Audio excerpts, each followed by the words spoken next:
ದೆಹಲಿಯಲ್ಲಿ ಎಐಸಿಸಿ ಅಧ್ಯಕ್ಷ ಮಲ್ಲಿಕಾರ್ಜುನ್ ಖರ್ಗೆ ಅವರನ್ನ ಡಿಸಿಎಂ ಡಿಕೆ ಶಿವಕುಮಾರ್ ಭೇಟಿಯಾಗಿದ್ದಾರೆ. ಖರ್ಗೆ ಅವರ ದೆಹಲಿ ನಿವಾಸಕ್ಕೆ ಭೇಟಿ ನೀಡಿದ್ದಾರೆ ಡಿಕೆ ಶಿವಕುಮಾರ್. ರಾಜ್ಯ ರಾಜಕಾರಣದ ಬೆಳವಣಿಗೆಗಳ ಬಗ್ಗೆ ಡಿಕೆ ಶಿವಕುಮಾರ್ ಖರ್ಗೆ ಚರ್ಚೆ ಮಾಡ್ತಾ ಇದ್ದಾರೆ. ಕಾಂಗ್ರೆಸ್ ಜಿಲ್ಲಾಧ್ಯಕ್ಷರುಗಳೊಂದಿಗೂ ಕೂಡ ಖರ್ಗೆ ಸಮಾಲೋಚನೆ ಮಾಡಿದ್ದಾರೆ. ಖರ್ಗೆ ನಿವಾಸದಲ್ಲಿ ನಾಯಕರ ಜೊತೆ ಡಿಸಿಎಂ ಡಿಕೆ ಶಿವಕುಮಾರ್ ಚರ್ಚೆ ಮಾಡಿದ್ದಾರೆ. ಹನಿ ಟ್ರ್ಯಾಪ್ನ ಒಂದಷ್ಟು ಕಹಾನಿ ರಾಜ್ಯದಲ್ಲಿ ನಡೀತಾ ಇದೆ. ಜೊತೆಗೆ ಎಐಸಿಸಿ ಅಧ್ಯಕ್ಷರು ಸಿದ್ದರಾಮಯ್ಯನವರನ್ನ ಬಂದು ಭೇಟಿಯಾಗಿದ್ದರು. ಇದಾದ ನಂತರ ಕೆಪಿಸಿಸಿ ಅಧ್ಯಕ್ಷರು ಎಐಸಿಸಿ ಅಧ್ಯಕ್ಷರನ್ನ ಭೇಟಿಯಾಗಿದ್ದಾರೆ. ಇದು ಖರ್ಗೆ ನಿವಾಸದ ದೃಶ್ಯಗಳನ್ನು ನೋಡ್ತಾ ಇದ್ದೀರಿ. ಇದು ಖರ್ಗೆ ಅವರ ನಿವಾಸ, ದೆಹಲಿಯ ನಿವಾಸ.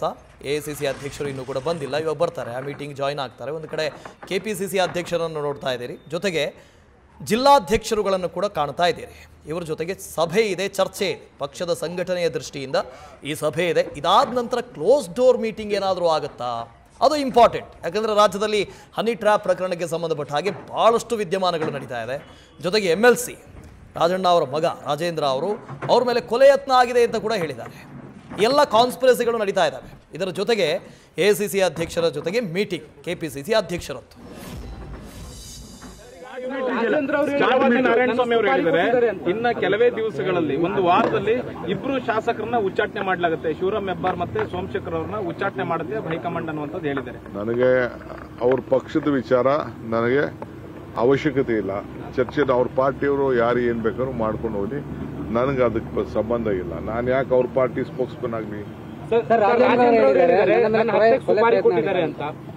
ನನಗೆ ಗೊತ್ತಿಲ್ಲ. ಹೋಮ್ ಮಿನಿಸ್ಟರ್ ಇದ್ದಾರೆ, ಅದೆಲ್ಲ ತನಿಖೆ ಮಾಡ್ತಾರೆ.